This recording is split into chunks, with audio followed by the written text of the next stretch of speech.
इस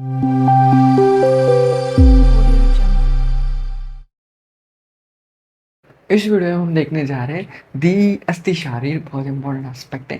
देखिए, जैसे हमने गर्भ शारीर कंप्लीट किया था, उसी प्रकार हम अस्थि शारीर कंप्लीट करेंगे। गर्भ शारीर का एलक्यू पढ़ता है, अस्थि शारीर में एक एसक्यू पूछा जाता है, बहुत इंपॉर्टेंट। मतलब स्पेसिफिकली वो अस्थि शारीर पे होता है, लेकिन एलक्यू भी आता है, बट वो ऑस्टियोलॉजी पर जाता है, मॉडर्न एस्पेक्ट पे। एक बोन देते हैं एंड राइट इट्स, मतलब वो उसके बोन के जो भी उसको एक्सप्लेन करना वो देखा। लेकिन कभी कभी अगर उस एलक्यू में एलक्यू में अगर आयुर्वेद का अस्थि शारीर पूछे, तो there is also chances. So this is very important aspect. बिना किसी देर के मैं शुरू करता हूँ। ठीक है, सबसे पहले हम इसकी देखेंगे व्याख्या।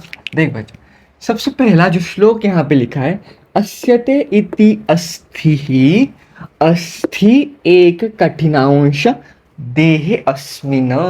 देख, सबसे पहला वर्ड है अस्यते इति अस्ति ही, मतलब यहाँ पे अस्थि की व्याख्या बताई गई। मतलब इसको अस्थि कहते हैं, लेकिन किसको?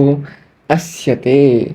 देख, अस्यते का मीनिंग होता है जो हमारे शरीर को धारण करे, उसको कहते हैं अस्यते इति अस्ति ही।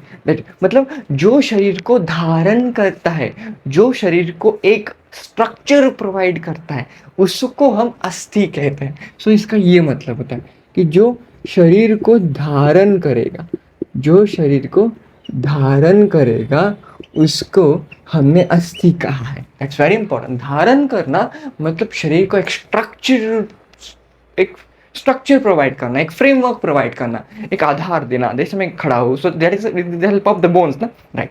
ओके। अस्थि एक कठिनांश देहस्मिन्, मतलब अस्थि ये देह मतलब शरीर में का, देहे अस्मिन् शरीर मतलब एक कठिनांश भाग है। कठिनांश, कठिन अंश मतलब वो एक बहुत एक स्ट्रॉन्ग स्ट्रक्चर है। ऐसा नहीं कि उसको एक फटका मारा और टूट गया, नो, इट इज वेरी कठिन अंश, very very strong structure.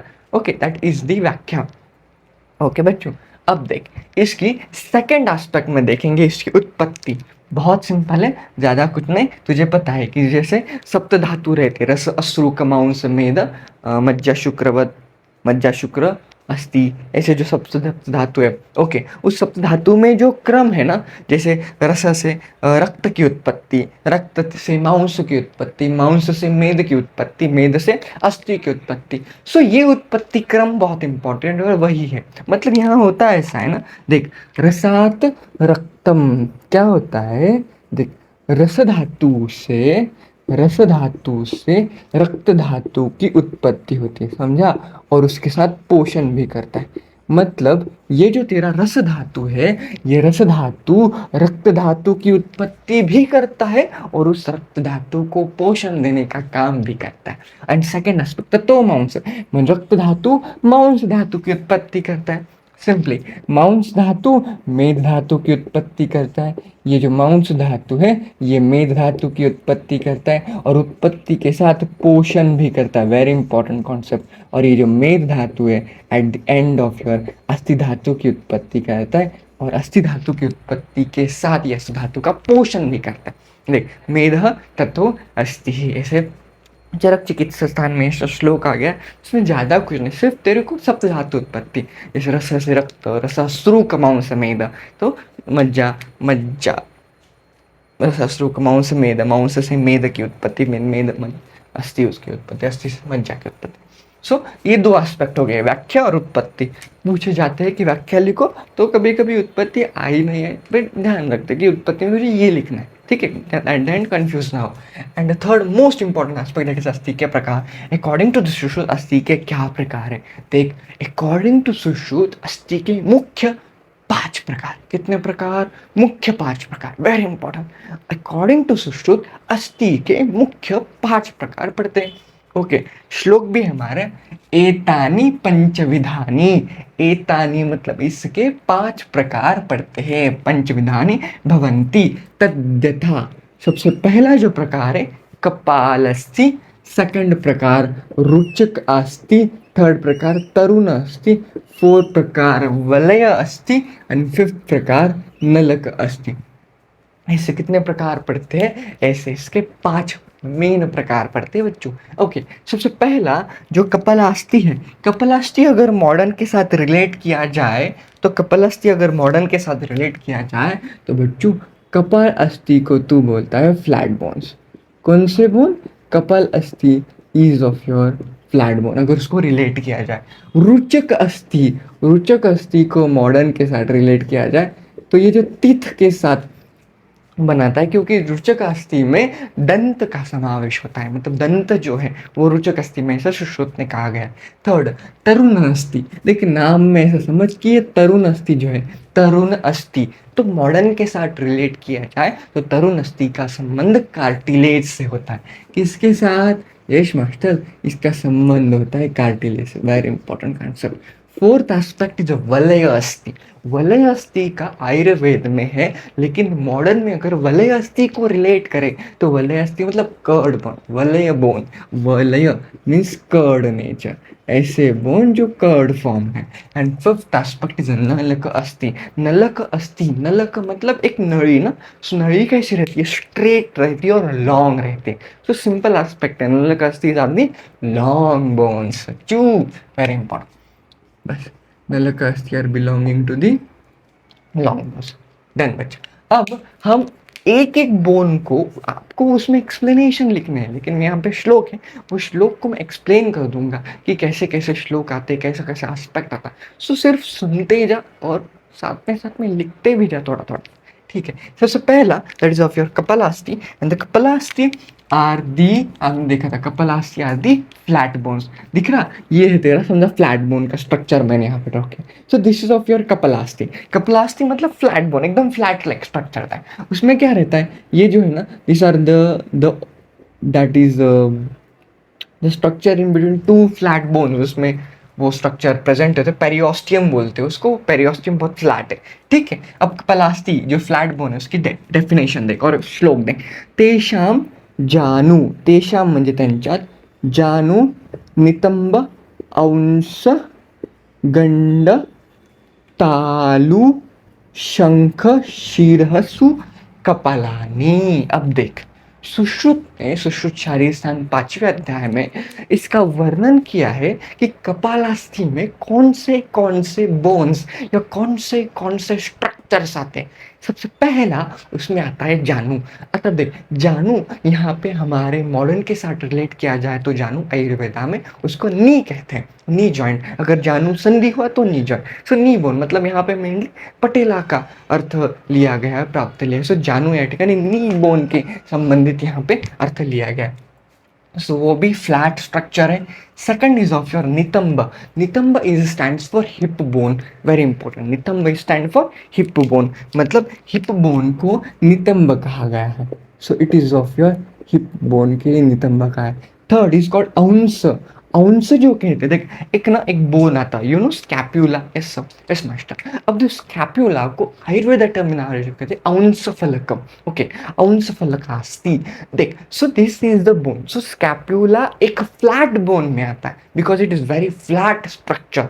So उसका समावेश कपालास्थि में किया गया, वेरी इंपॉर्टेंट। सो औंस का अर्थ यहाँ पे स्कैप्यूला लिया गया। औंस को औंस फलक भी कहते हैं। गंड, अब देख गंड का जो लिटरल मीनिंग होता है मॉडर्न साइंस में, उसको होता है चीक बोन्स। मतलब ये जो चीक बोन्स है, these cheek bones are flat in nature. So गंड का समावेश यहाँ कपालास्थि में किया, क्योंकि गंड यहाँ मतलब it stands for the cheek bones, very important. This stand for the cheek bones. Okay, talu. So that talu is stand for the palate. Okay, so तालु को हम ताल भी कहते हैं मराठी लैंग्वेज। तालु फॉर द पैलेट। ओके, शंख, शंख इज फॉर टेम्पोरल रीजन। ये जो रहते हैं ना स्कल के, अगर आपको इस एस्पेक्ट से दिखे दीज आर द शंख, क्योंकि यहाँ पे मर्म प्रेजेंट रहता है।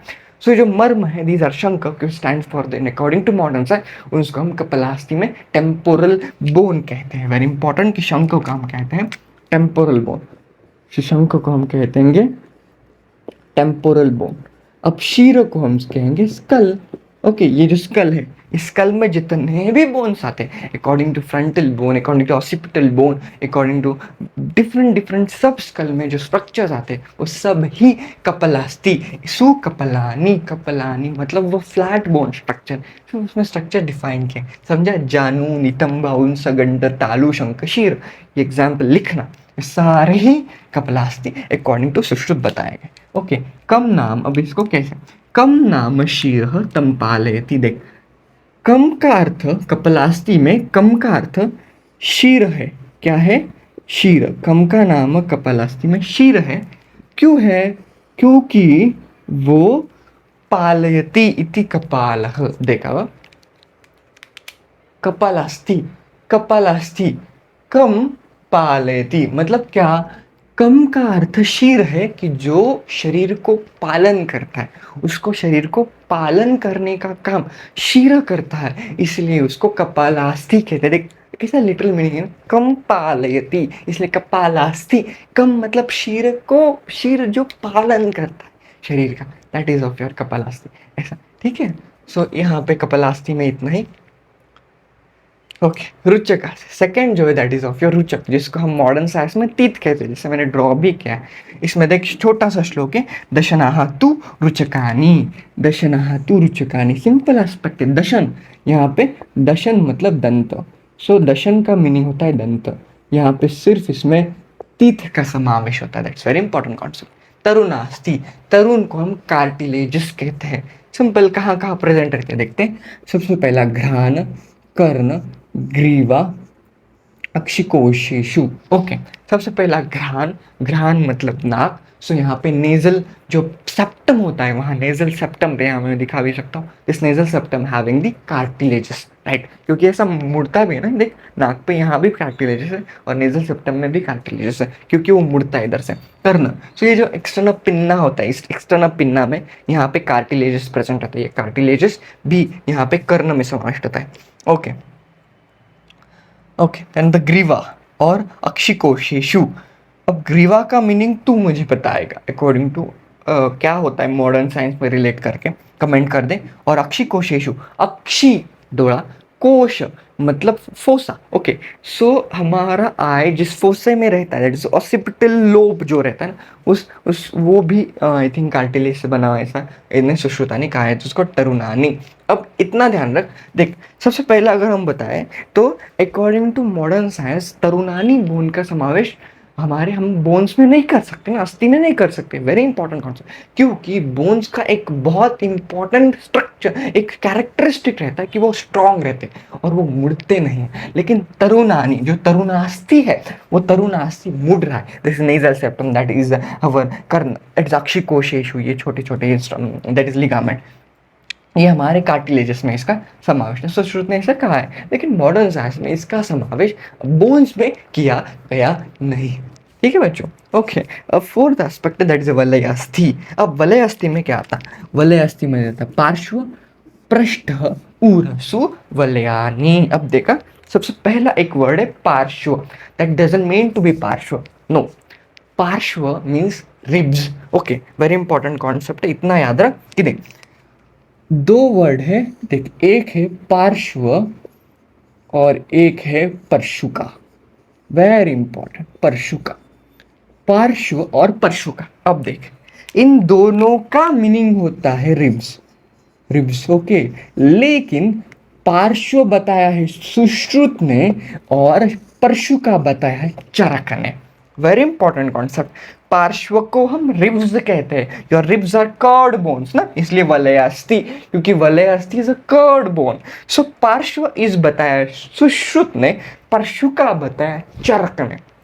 वेरी इंपॉर्टेंट, पृष्ठ, पृष्ठ is of your vertebral column. So ये जो वर्टिब्रल कॉलम है, इसका समावेश भी वलयास्थि मतलब वो भी कर्ड बोन है। और ऊरह, ऊरह मतलब यहाँ पे स्टर्नम का एक एस्पेक्ट लिया गया है कि इसको ऊरह कहते हैं, दैट इज ऊरह। सु वलयानी, सुश्रुचारी स्थान पांचवा आता है। अब हमारे एक एक बाकी, क्योंकि 4 हो गए, दैट इज लास्ट जस्ट बाकी, दैट इज नलकास्ती। बहुत ईजी एस्पेक्ट है, मैं कुछ पॉइंट्स इसमें लिखता हूँ और फोर्थ एस्पेक्ट आया, दैट इज संख्या अस्ति। अभी लिख देता हूँ, आता what do you mean by नलक अस्थि? मैंने बताया था कि नलक मीन्स नळी सारखा, which is a long bone structure. Okay, नलक अस्थि में तुझे क्या लिखना है कि ये जो रहता है ये बहुत लंबा आकार का रहता है और ये बहुत स्ट्रेट नळी के जैसा, नळी प्रमाणे रहता है, इसलिए इसको नलकास्थि कहते हैं। इसमें दो बोन्स एग्जाम्पल तू लिख देना, एक तो तुझे लिखना है ह्यूमरस। ओके, अब सिर्फ ह्यूमरस मतलब इसमें आयुर्वेदा को इसमें क्या कहता है ह्यूमरस को, वो भी लिखना, दैट इज ऑफ योर प्रगंडास्थि। ओके, ये भी लिखना, ह्यूमरस लिख दे। और फिर तू क्या लिख सकता है, प्रगंडास्थि हो गया, तो फीमर भी लिख सकता है। फीमर भी एक बहुत इंपॉर्टेंट लॉन्ग बोन है, दैट इज ऑफ योर उरुअस्थि। ओके, सो ये जो है these of your structures. Okay, so इसमें क्या है कि जो फीमर और your humerus, this is humerus ना, right? So it is having circular head, humerus, and this of your femur. No it is not a femur. अरे यार, femur के चक्कर में मैं टीबिया उछल के लाया गया, सॉरी बच्चों, ये टीबिया है, but tibia is also long bone, that is not femur.